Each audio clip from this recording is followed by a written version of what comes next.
Token Metrics is a cryptocurrency investment platform that helps users leverage machine learning to become better crypto investors. Our in-depth analysis helps eliminate the emotions of investing, find profitable investment opportunities, and filters out scams. Learn more at tokenmetrics.com. We are live. Welcome to the Token Metrics live stream. I'm your host, Bill Noble. If you need a roadmap in crypto and you need to make money in crypto, whether the market goes up or down, subscribe to this channel. Turn on the alerts bell so you know when we go live, particularly with all the wild things going on in the world. I'm joined today by my colleague, Michael. Michael, what's up? How you doing? Hey, what's up, Bill? How's it going, everyone? All right, let's see who's on the stream. Let's see what's going on. We've got Aiken is here. We've got Jerry Connell from Birmingham. Welcome. Taz is here. Yo, Spain. Okay, wrong again. India is here, along with Montreal. All right, Indiana, Luxembourg. Okay, Virginia is here. Riverside, California. Kentucky loves us, the Caribbean. Tanzania, Michael, welcome. San Jose, California. Houston, East Africa, Peru, Brussels. Austin, Texas, it's freezing. Cincinnati, Ohio, yes, it is cold in Texas. Hopefully the internet holds up here so I can keep bringing you, along with Michael and the rest of Token Metrics, the best information possible. Okay. Mind Free from the UK is here. Welcome, along with London and Colombia. Now, I did see somebody throw in an LFG down there, and I can feel that LFG. Matter of fact, every day that I wake up and ETH's not down 10%, it's a good day, right? Because there's so much fear in the markets. So what we're going to do is I'm going to do the market update, and then me and Mike are going to talk about a lot of things, especially Immutable X, right? We've been talking about it on the show, and I was, discussing what happens when coins go from controlled by the bears to controlled by the bulls. This is quite the example. And I'm going to show you how this is going to translate out from both the market update and from the conversation that me and Mike are going to have. So don't go anywhere. All right, let's start off with the screen share and do your market update. Fear, period. Moon, period. Okay. Everybody thinks the market could go down or should go down. It could. But what happens if it doesn't? In other words, it's going to be a shitty, choppy week. We already know that. So I guess if you get the big discount, great. All right. But what happens after the fear? Or what happens in crypto after they realize that some of the things that are scary in legacy might actually benefit crypto? Have I had too much Kool-Aid? Did I drink Kool-Aid for breakfast? Or do I have a whole bunch of cool charts? I vote for I have a whole bunch of cool charts. So let's start with Facebook, right? The legacy fear deck. So this is Facebook on a 2-week chart. Facebook's down 20% today because their earnings were awful. All right. And I sort of looked at it and I was like, well, no shit, Facebook's earnings were awful. You think the people inside Facebook didn't see this coming? Do you think? Really? That's why they pivoted to the Metaverse. So, all right, Facebook's earnings come out. That's a big disappointment. And the dummies are selling a giant Metaverse company at the bottom of a linear regression band down 20%. It didn't pay to sell Facebook in 2018 or 2020 down here. And I'm just wondering why everyone in legacy decided to all get bearish the Metaverse, because earnings sucked on a social media platform that only senior citizens use. What I'm trying to show you is There's distorted thinking out there. People haven't figured out what the real trade is. Now, the good news is you're here because we're going to figure out what the big trade is, right? You don't have to be right every day. You just have to be right on the big bottoms. And that's what I'm trying to find. All right. So let's keep going. Our friend Vladimir Putin, right? He is flying big Russian bombers over England. And the English scrambled jets to intercept the plane. And I guess Mr. Putin has forgotten about that in World War II, London was actually getting attacked every day. So I'm sure the English citizens are like, wow, Vladdy, this is kind of funny. You with your one plane stunt. We'll be at the pub. Let us know when you're done. Okay. Now, jokes aside, a Russian military incursion into the Ukraine may be smaller than people think.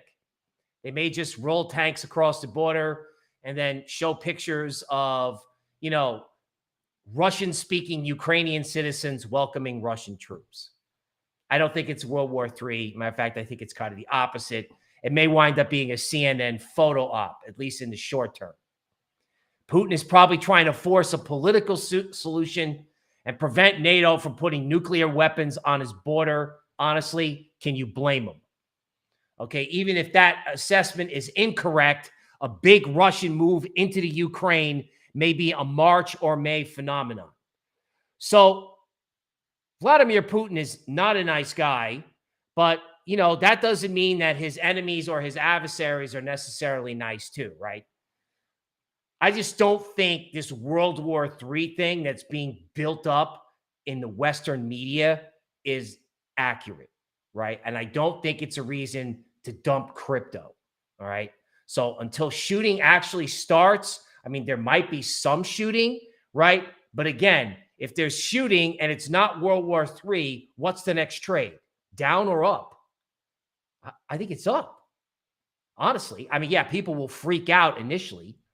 But if you're in crypto and you've got capital, right, and you've been listening to the deep dive for the deep dip, this guy may give you the opportunity of the year in crypto. All right, let's talk about the next fear trade. You're like, there's more fear trade? Yeah, there's like Facebook, there's Russia. Okay. So, Facebook, don't sell the metaverse, down 20%. Putin, take him seriously, but not literally. And then there's European interest rates.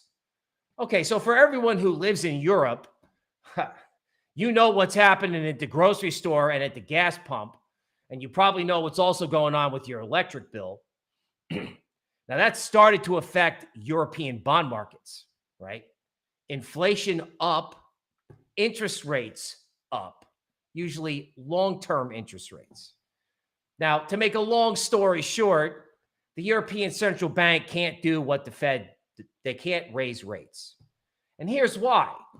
Because the European Central Bank, to save Europe, particularly the weaker countries economically, they essentially had to buy all the government bonds, all of them, in Europe. Italy, Germany, they just bought them all. They bought everything to the point where interest rates were negative. What does that mean? Well, that means instead of you giving your money to a DeFi protocol and them giving you coins and 7% interest, you have to give them coins to hold your money. Like, wow, that's crazy. Yeah, but that's the way it's been in Europe. But guess what? This morning, that just changed. Okay, interest rates in Europe went from 0.03 to 0.14. You're like, well, that's not a lot. Okay, well, let's put it in altcoin terms. If you had an altcoin at 3 cents and you woke up the next day and it was at 14 cents, how would you feel? You'd be like, wow, that's a really big move. I'm like, yeah, that's how you look at what's going on in the European bond market. Now, what does this have to do with crypto? Well, I don't know. If I was running a central bank and I bought all these bonds and interest rates started going up and my entire portfolio of my central bank was underwater, I'd be like, I'm starting to lose money here. I'm getting worried. How about we buy some Bitcoin? In other words, Bitcoin isn't doing much. Bitcoin could go down. There really isn't a great chart read. It doesn't look like you want to run in and buy it. But the story of the European interest rate situation is what's going to happen the day that it's announced that a central bank, I'm not talking about El Salvador, okay? Nothing against those brave guys for doing it. But I'm talking about a big player like the Swiss central bank announces that they're coming in and they're going to start buying Bitcoin, right? Central bank balance sheets, they've got assets on them that they're not doing well. So ask yourself this question.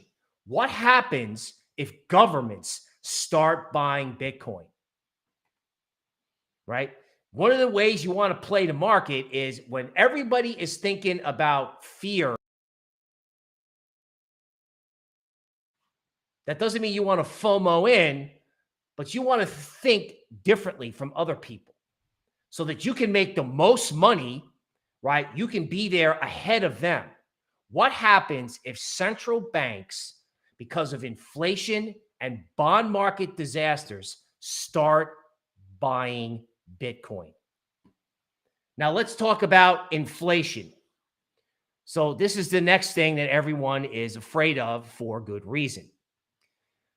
Once upon a time when they would teach inflation and technical analysis of commodities, because technical analysis actually started for commodities, because people in equities thought technical analysis was a joke, right? So most of the technical analysis community, when I started in financial markets, was focused on commodity and currencies. Currently, the CRB index, all right, which is available on TradingView, all right, shows that old school pattern from reminiscence of a stock operator. Now, it may be tough to see on the chart. I'm going to focus in a minute, but essentially the CRB index has been making an accumulation cone.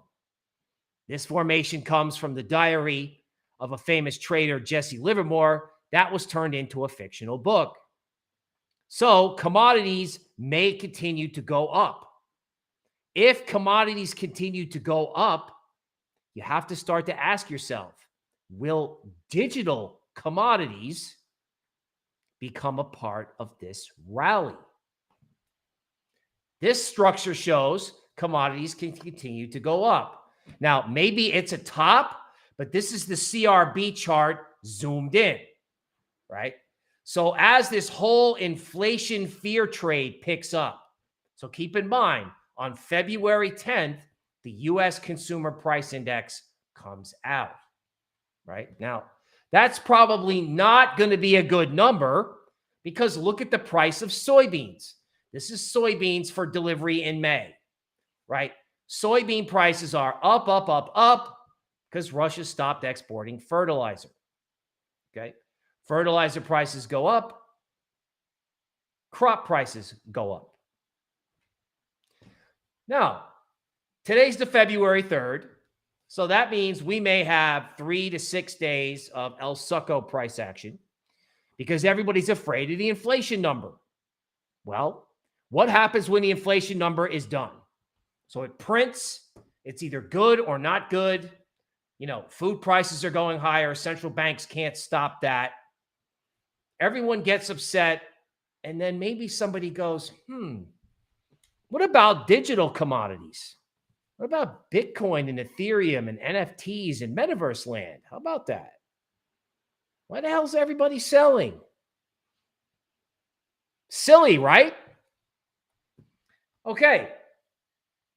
A little economics. So let's pretend that everything I just said didn't make any sense, even though I think it does, right? Don't sell Metaverse down 20%, right? Don't be too afraid of war, right? Central banks may have to start buying Bitcoin, and commodities are going up, and that may include digital commodities. But I'll do you one better. Here's an easier one. It's an old-fashioned idea from economics. Commodities up, dollar down. right? In other words, people either want stuff or paper. This is the way it was before crypto, right? You have two choices, stuff or paper, right? When everyone wants stuff, that would be beans, oil, gold, commodities, cattle, whatever. Commodities up, stuff up, dollar down, right? DXY is getting hammered, right? Now that's being helped by the British pound. The Bank of England is raising rates. But for crypto, everyone's like, oh, I'm selling, I'm bearish, I'm worried. Folks, the dollar's going lower. Commodities up, dollar down actually benefits crypto. Now, yes, if the stock market crashes and everyone gets hysterical, but let's look past the hysterics, right? The dollar going up is what stunted crypto in the second half of 2021.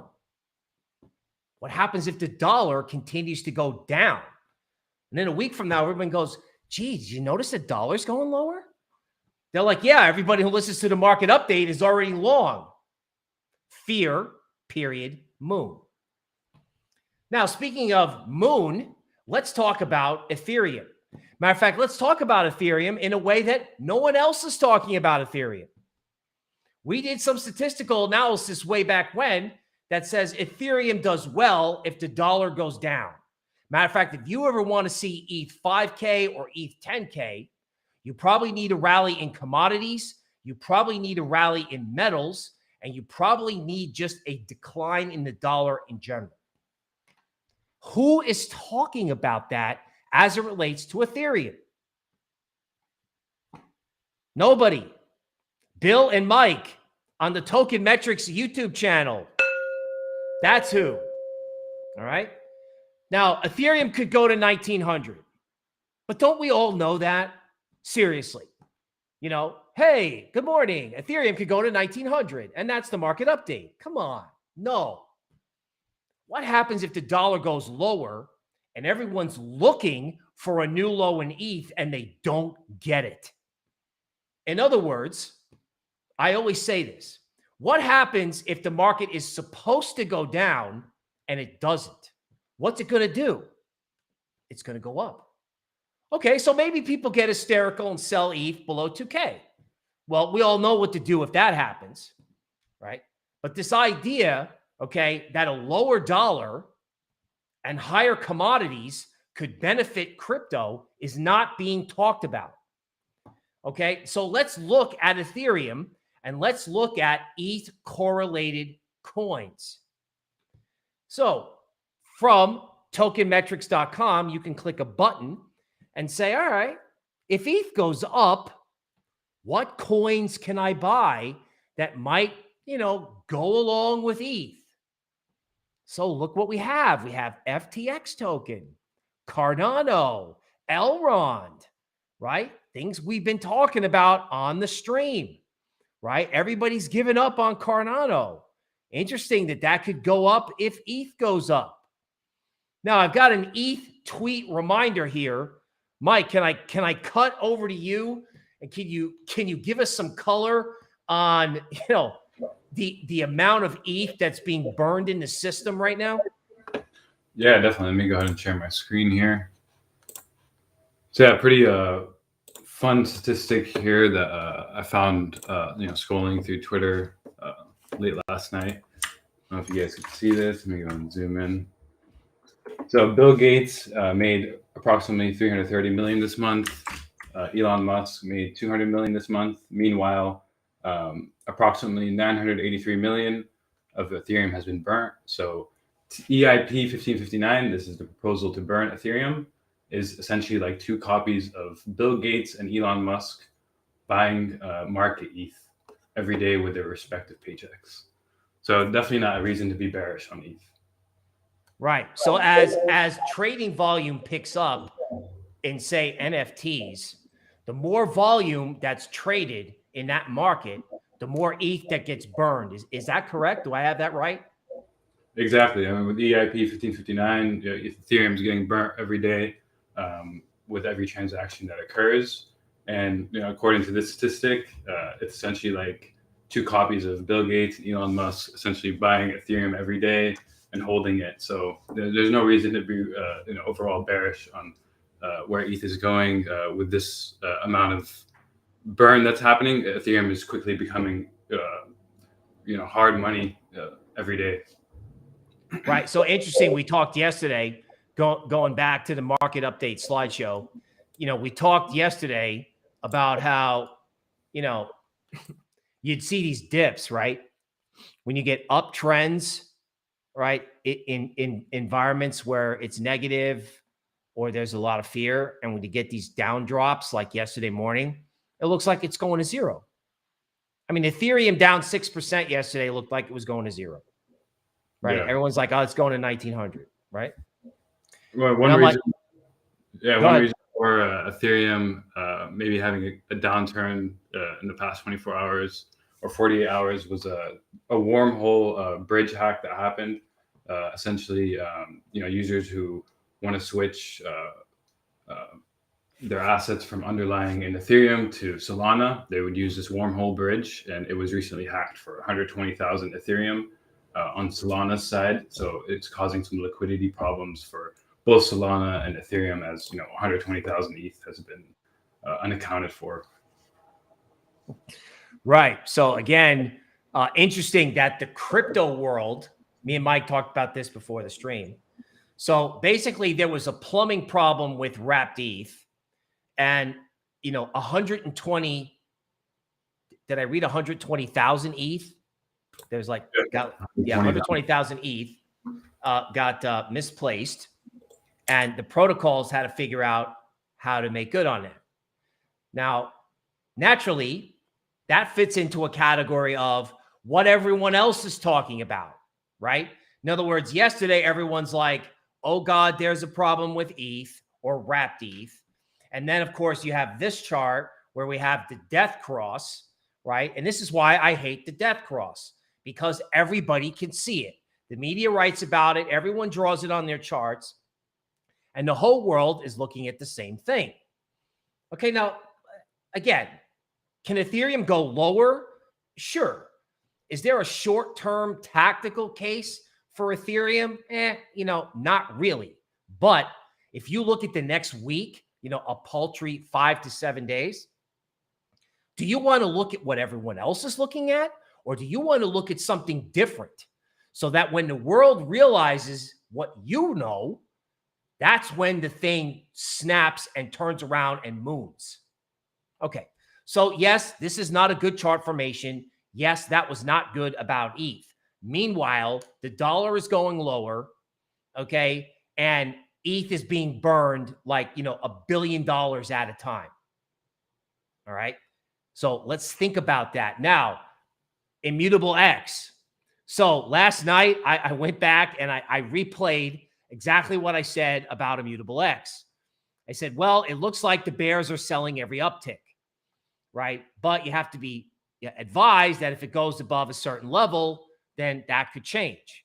And then I said less about Immutable X, that you have to broaden that out across your thinking about crypto, right? Immutable X is an incredible example of what happens when everybody goes, gee, I'm bearish, gee, I'm giving up, and then all of a sudden, boom. That's how fast it happens in crypto. Like Immutable X up 40%. Now, a couple things about that. So Immutable X has resistance at $4. I'm going to let Mike talk Immutable X in a second. I guess if Immutable X has got some catalyst and it's going to go back to its high, it would go to 8. Personally, I would wait for some sort of retracement, right? 4 seems to be resistance, right? Now, if you love Immutable X, you just get whatever dip you can, because in the metaverse, that's been the play, right? In other words, once it starts going up like Sandbox and Decentraland, you got to get whatever dip you can. However, I think with Immutable X, the bigger point is the market has just told you that when this thing goes from control of the bears to control of the bulls, it's 40%. Imagine if it was 40% in Bitcoin. or ETH. Like, who's looking for that in the second half of February? I am. I'll take the risk.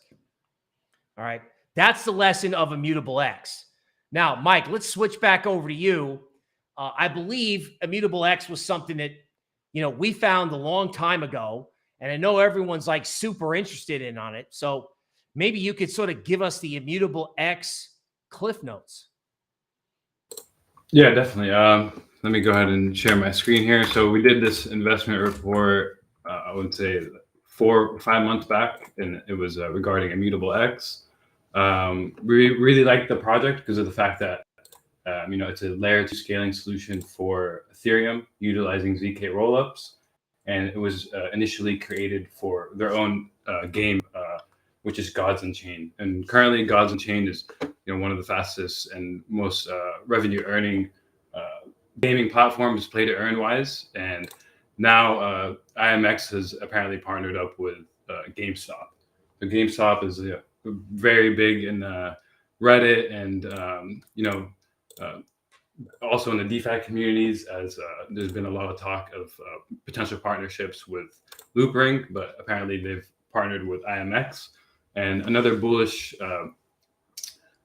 factor on IMX is the fact that they're also launching their 100% gas-free NFT marketplace at the end of this year, which has close to 9,000 transactions per second, and it's fully secure by ZK rollups, which are facilitated through Starkware.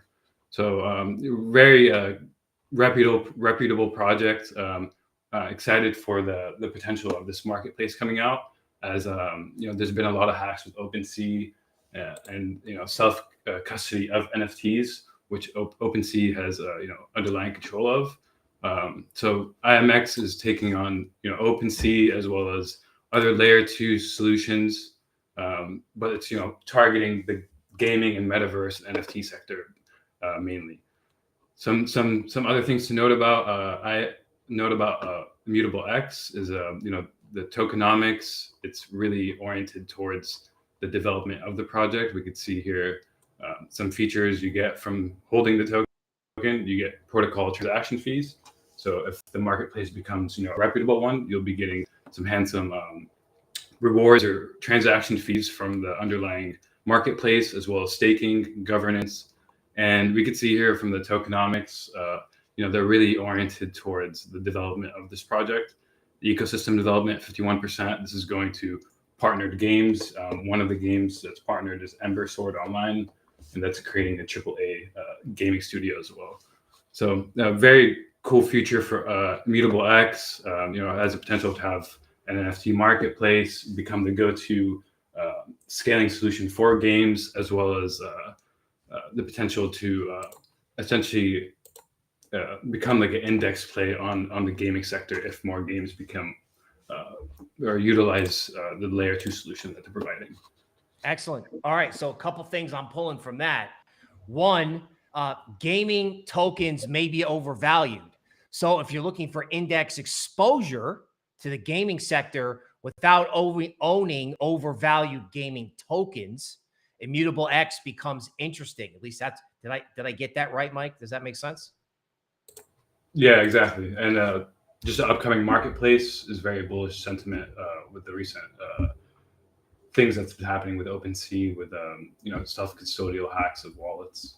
Right. So we were talking before the stream, and the NFT market is getting so big, right? And OpenSea was not designed to be like NASDAQ, right? It's not. OpenSea is like a rowboat. It's like trying to tow an aircraft carrier with a rowboat. OpenSea it's just a website, really. Okay. So if there's a problem with OpenSea, then other solutions are going to start popping up. And the NFT market has been parabolic. We've been pounding the table on this. It's been parabolic, right? This is only going to push NFT solutions, NFT marketplaces, and metaverse coins. So when everyone's done with the gymnastics we were talking about earlier, what are they going to focus on? Now, just as a point, Where can you go on YouTube where an analyst can pull up a 15-page report on Immutable X that we wrote months ago? That would be at the Token Metrics YouTube site. Also on tokenmetrics.com. So get yourself a subscription, subscribe to the channel, and possibly tell your friends, right? Now, let's do more token metrics analysis on Immutable X. So once something moves 40%, and I've been pounding the table relentlessly on this idea of what happens when things shift rapidly from control of the bears and they run out of ammo and it goes control of the bulls. Let's take a look at what coins are correlated, means what moves together, okay, with Immutable X. There's Elrond, which people have been asking me about, right? There's Decentraland, which is up today in a down market. Engine Coin, Loop Ring, right? AMP, I think, was also in there with, ETH correlation. So you can use Token Metrics to say, all right, well, I didn't necessarily catch the 40% move in Immutable X, but what if there's going to be a 200% move in this whole sector, right? How can I find coins that are going to benefit? I mean, do you really think Immutable X is the end of this Metaverse NFT narrative? No, it's the beginning. It's the green shoots. Remember that? It's the green shoots rising from the ash. So the legacy forest fire is still burning, and that's, just let that happen. Let that happen for a week, right? Meanwhile, right, I have a friend who on Twitter who uses this term, you start hoovering up all of these coins that you like or that you can find on Token Metrics. Speaking of Token Metrics, I noticed this morning on our ratings page, we've got about 20 coins that even though the market is down, a lot of these coins, they're starting to have Token Metrics grades above 80. That can be very constructive, particularly when the grades start to go above 80 after a down move, right? I don't have those coins today. That's for the customers. But if Immutable X has not got your attention, right, then I want to keep your attention as we move forward into next week. There are opportunities out there.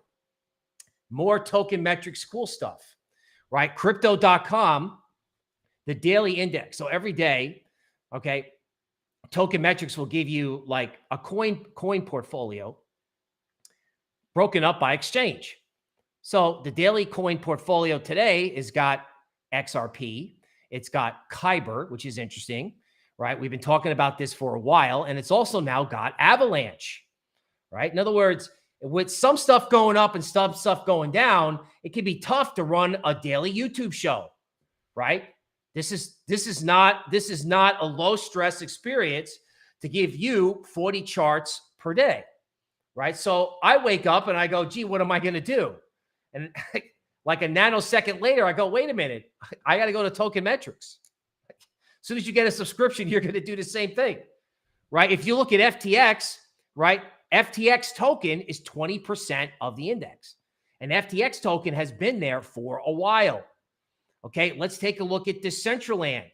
Okay, this is an 8-hour chart. Decentraland was correlated to Immutable X.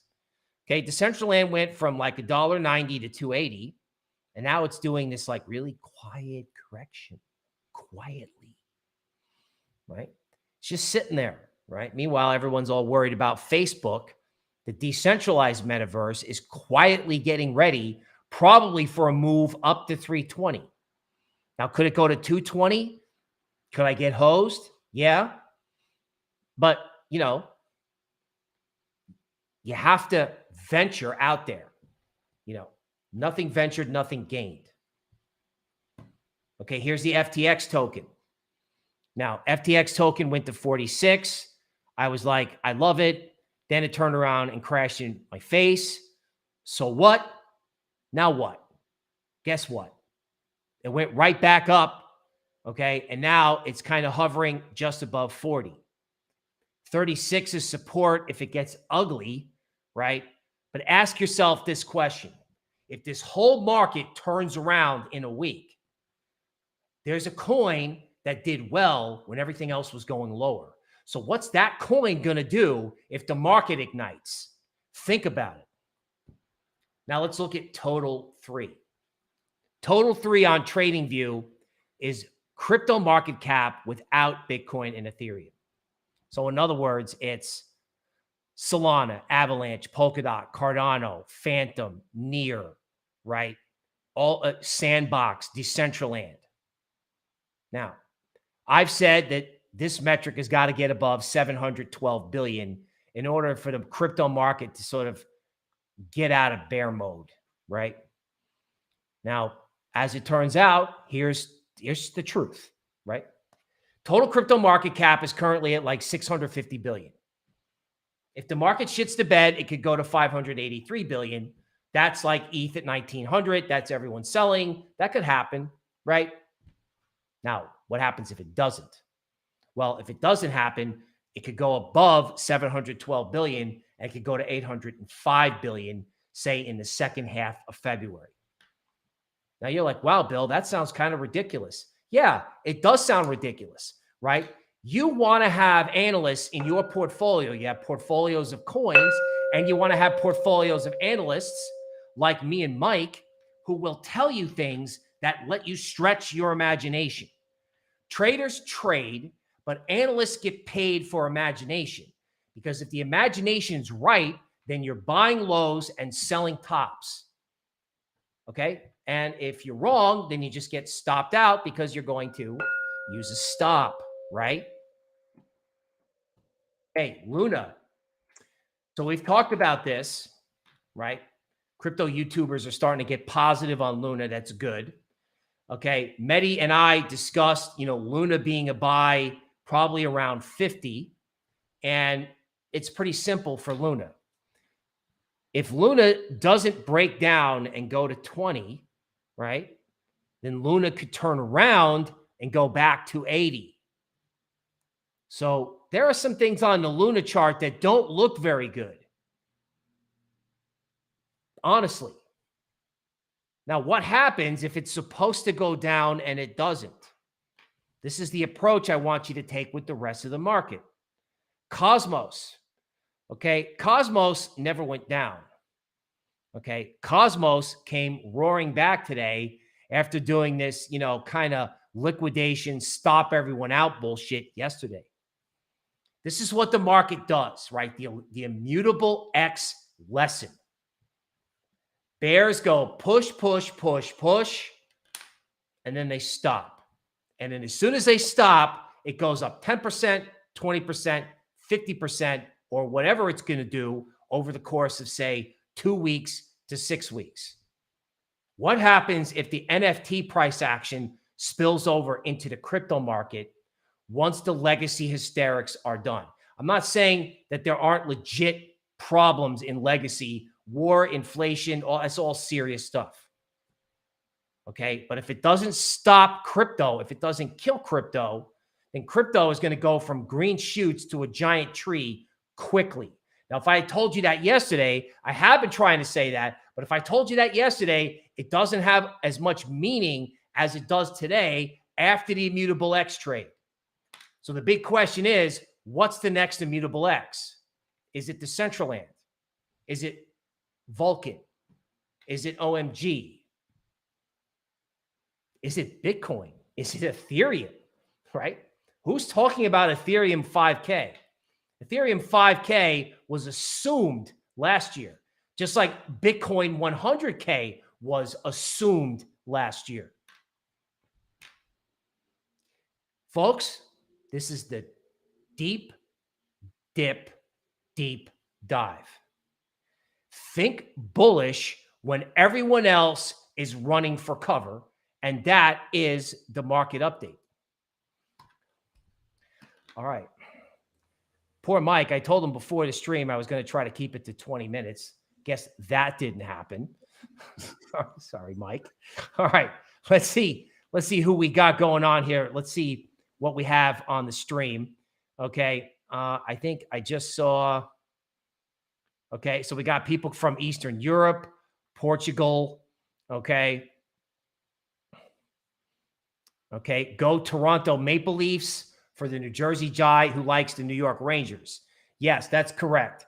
In other words, I'm so, I don't know, I'm over the age of 35 that I was actually a hockey fan before the New Jersey franchise was built, and I just didn't switch teams, right? Always stay with your team, which is why you want to stay with Token Metrics.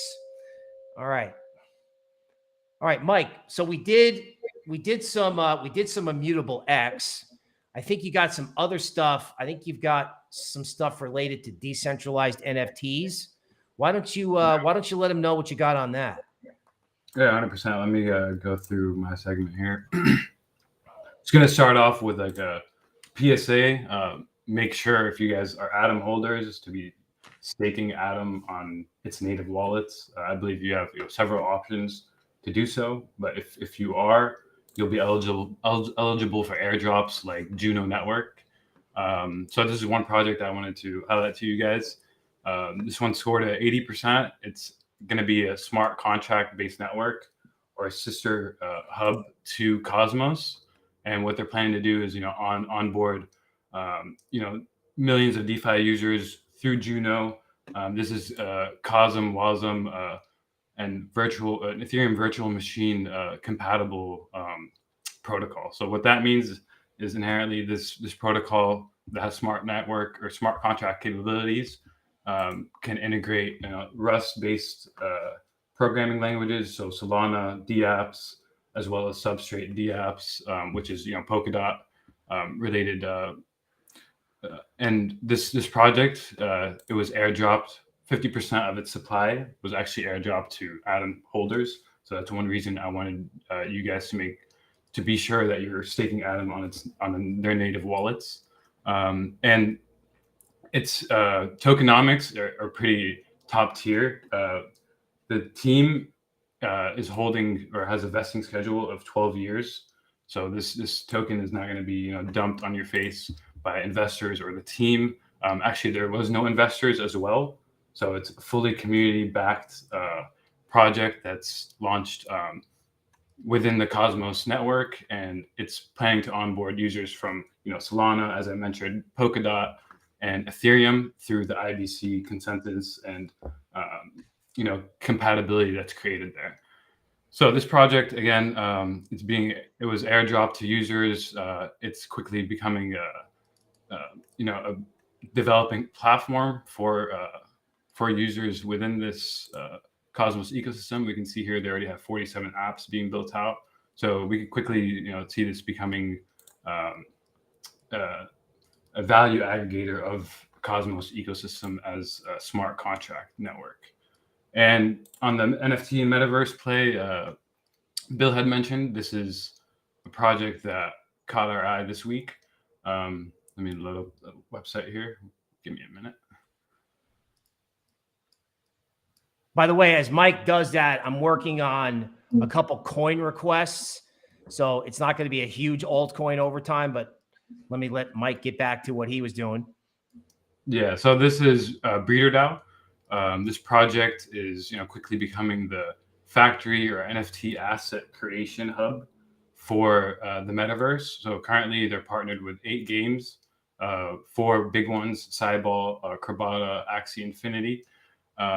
And what they're doing essentially is, as these play-to-earn games are becoming bigger and onboarding millions of users, the NFT or the creation of NFTs and in-game items is almost like a waste of developer resources. So what BreederDAO is doing is, they're the go-to development platform for these play-to-earn games to create the in-game assets that you would play with. So right now you can see they have 100,000 NFTs that have been supplied. They're partnered with 50 gaming guilds as well as 8 partner games, and they've already created in-game assets for Axie Infinity, Cypher, Cyball, Crabata. So this could be like almost like an index play on the NFT and Metaverse sector within the play-to-earn field. And the partners behind it, pretty top tier. We got Andreessen Horowitz, Delphi Digital, Hashed, Mechanism Capital, and Yield Guild Games. The team is mostly their background is mainly oriented towards gaming. There's a few blockchain specialists, but the real kicker on the team is the advisors. They got Do Kwon of Terra, who's the founder of Terra Luna, and he's advising them, as well as the founder of Yield Guild Games. So this is a project to keep an eye out for. I believe their tokens launching this quarter. So we'll keep you guys updated on that. We just wanted to let you guys know of this about this project because of the fact that it could be a metaverse index play. And right. Go ahead.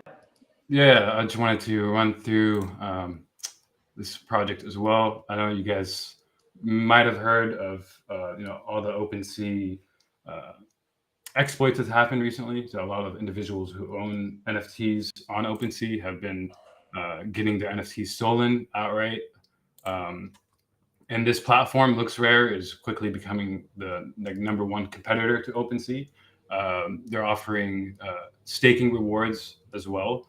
So it's almost like a community governed and supported NFT marketplace like OpenSea, but it's quickly becoming a competitor as OpenSea's exploits have been dragging down its name.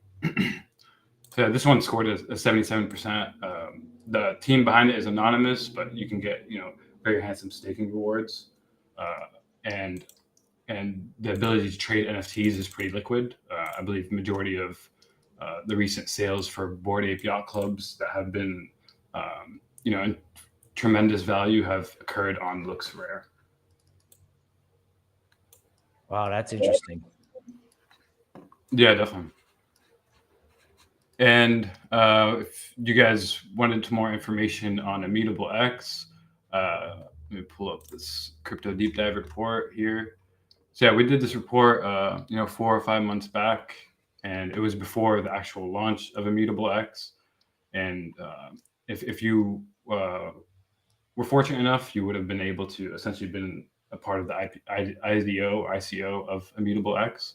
And yeah, they recently partnered with GameStop, and we really like the project because of the fact that it's an NFT scaling solution and layer 2 for Ethereum. So the implications for layer 2 is becoming more of a theme this year. So we could see the potential of more traditional gaming companies like GameStop jump on the IMX bandwagon. Got it. But how are the tokenomics? Are the tokenomics okay? Yeah, the tokenomics, or is that iffy? So the tokenomics, again, there we can see it here. 5% went to a public sale, 15% went to private sale investors, 25% to project development and ecosystem development at 50%. So what would be concerning is the ecosystem development being centralized, but we're seeing a lot of gaming guilds and AAA games on board onto IMX for their layer 2 scaling solutions. So this ecosystem development could be a tremendous value add moving forward, because we just saw GameStop join. So this ecosystem development would be oriented and guaranteed towards the development of more partnerships like GameStop or blockchain gaming companies. All right. So to state the obvious, where else can you go where you can pull up a giant deep dive report and get answers to questions just like that? Hey, what about the tokenomics? Hey, what are the partnerships? Hey, what are the VCs? Where else can you get that? I'm not even going to say it. What I'm going to do is I'm going to switch into Altcoin Overtime. All right. Only going to do a couple of coins. All right. So it's a little bonus for anybody who stuck around, just to show how much we appreciate y'all. So here comes Altcoin Overtime for February 3rd. Okay, OMG. So it did its rally, and now it's trying to figure out what to do. Is it going to go to 560, or is it going to go back down and test 375 and retest the lows? The answer is I don't know. I would like to see this have a little bit more punch, right? But after what happened in Immutable X, I have to say, if you've suffered long enough with a coin and you believe it's got a story, so we have an Immutable X story, it was a huge document. Now, you have to ask yourself, does my coin have a story like that? Okay, so I'm not seeing anything that makes us want to go to the moon and beyond, but it does speak to the fact that, you know, once bears stop, things can turn around. That hasn't happened yet in OMG. It doesn't mean it can't. Okay, convergence, CONV, right? It looks like every time it goes up to 0.007, someone's selling it, right? This is a 4-hour chart, and bears are still at it. They were doing the same. They're doing it in Ethereum. Ethereum's down 2%. It's February 3rd, right? People are selling, right, in various patches, right? Only green shoots are popping up. Everything else is still kind of burning, right? I don't want to say burning in a dramatic way, but obviously, you know, you need to see the green candle and you need to say, okay, people are willing to pay higher prices. I'm sure once that Immutable X rally took off, you had a bunch of green candlesticks on a short-term, low time frame chart like 4-hour or 8-hour. And things like CONV and OMG, you're looking for those candles. They haven't shown up yet. Now, osmosis is it's just a little bit more visually interesting. This is a very outside-the-box trend line. Okay, so you could make an argument that if, you know, osmosis stays above 8, that maybe the down move is over. Maybe. Okay. Big picture. Okay. This is another good example is that if you believed in this and you've lived with the pain, right? I say stay with the pain for another week. If you've lived with it for a year or 6 months or whatever, just leave it, right? In other words, if you know you made a mistake and you know it's no good anymore, okay, capital can be put to use somewhere else. But if you want to stick around and see if it turns, wait a week. All right, IOTX. Okay, this is a very common formation in crypto. So the market went down. Okay, and now it's made this sort of like upward sloping range. Now, it's not a beautiful accumulation cone necessarily. Some people would look at this and go, well, this is a bear flag. You know, it goes down and then you get this crappy little rally, and that means it's going to go down again. Well, we've already discussed that, right? We already know that. So if I wake up tomorrow morning and I go, oh, look, it's down 10%, or the inflation number comes out and everyone's running out of buildings screaming, oh my God, the sky is falling, we already know that's going to happen. Meanwhile, in IOTX, it looks like at 7 cents, people want to buy it. It's actually kind of bounced off that level a couple of times. So this whole idea of like stealth accumulation or maybe waiting another week is something you may want to continue to think about. Obviously, you can get hosed if it goes down, right? But if you believe in something and you want to stay a believer, then do it for another week. You know, just know what your risk is and use a stop. Okay. All right. Yeah. So to talk about IOTX a little bit too, I think it's one of the easiest, layer one smart contract platform to actually start using. You could actually download their native wallet and essentially their ecosystem on your phone, and you can interact with a lot of dApps on your phone and games within their mobile app. So in terms of layer twos and like potential smart contract platforms that have good potential moving forward, I think IOTX is one of the easiest to use. Okay. All right. That's good to know. Yes, we have brought it up before on the show. I do have an interesting question here. Larry is saying, do you take profit after small up days like the past 2 days? All right, Larry, this depends on your time horizon, right? In other words, if you're trading something and you take you want to get a little money, then take the money, right? And say, all right, let's try to buy it back lower. The more ammo you have, right, the more confidence you can have to either, ape in on the bottom, right? If that happens after the inflation number, or, who knows if you're grabbing ETH 1900. Okay. I always say, do what makes you sane, right? If you're saying, hey, I made money, pay yourself, that increases your confidence, right? Now, you can always get back in if you're doing stuff with low transaction fees. Now, what I think you want to avoid, not investment advice, is like having no position at all. Like, I'd rather have a really small position, and these positions can be smaller than you think, right? You want to have something it's like, look at the Immutable X example, right? If you're like, all right, I want to have 10% of the money I would put into this coin, I want to have 20 or 10% of the position, not 20% of your portfolio. No. Okay. Just, you're going to put a certain amount of capital into a coin, you can have what I call a core position. So this will be small enough so that if everything goes down 30%, you won't be upset. Then if that becomes a winner, you start adding to it, right? You add if you win, but you gotta be in it to win it, right? That's an old New York Lotto saying for anybody out there from the tri-state area. All right, let's see what else we got. KMK is asking about Near and Sandbox. Okay, so Near and Sandbox, I'll give it to you visually. See if I can just pull this up quick. So our opinion on Near is pretty clear, I think.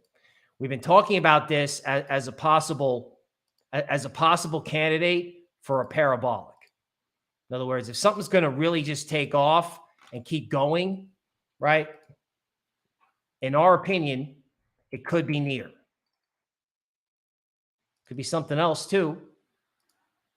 But the day that everyone wakes up and goes, wait a minute, why are we all so upset? Okay. So let's just take a look at the Near. Let's try the 4-hour chart. Okay. And this is what coins do for, I don't know. I think sometimes they leave everyone behind, right? How do you make sense of this? What is this? This is not in a chart book. I had people call me up, I appreciate them. They're like, Bill, I need you to teach me everything you know about TA. And I'd be like, well, what I know about TA changes every day, right? And with this market, I may have to revamp everything I do. Because like I said, what is this? Right now, what I'm going to say in Near is that we're looking at the bigger the base, the higher in the space. Okay. Now that said, okay, so the way this works is it goes down, it builds a base, and then the longer it sits here, the more likely it is that it goes back up again, right? The bigger the base, the higher in the space. Now that's catchy. That serves me well in bear markets. Okay. But look at this yesterday.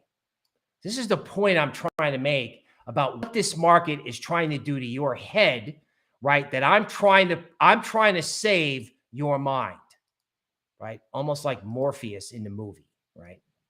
Free your mind. So Near goes from 10 to 11 and a half. Everyone goes, I missed it. I need to FOMO in. Everyone buys every dip here and here. Okay, right here. And then what happens? Near goes from 11 to 1060, hoses everyone out.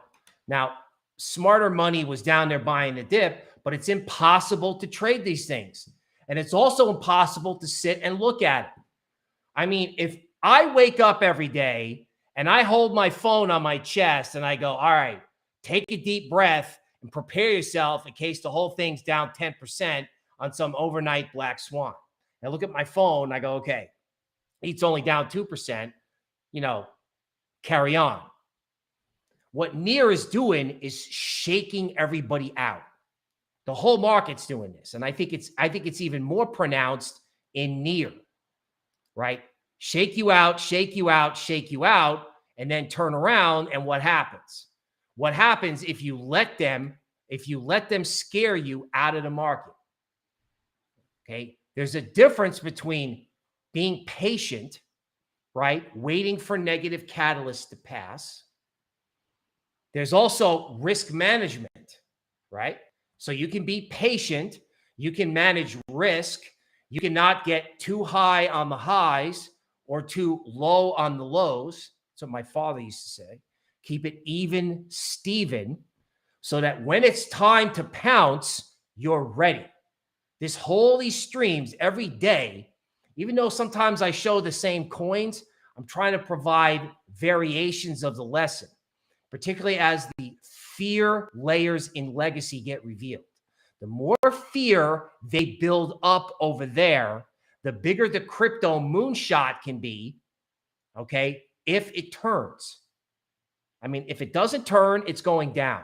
Really short show, right? You get stopped out, oh well.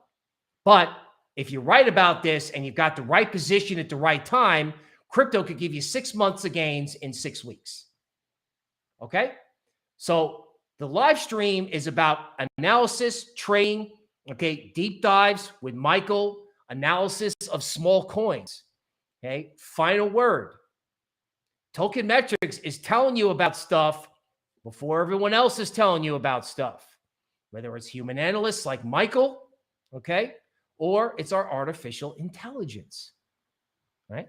And naturally, we're here for you on YouTube, so don't go anywhere. All right, let's say goodbye. We have, we have Ben here, right? We have Nochi, Steven, okay.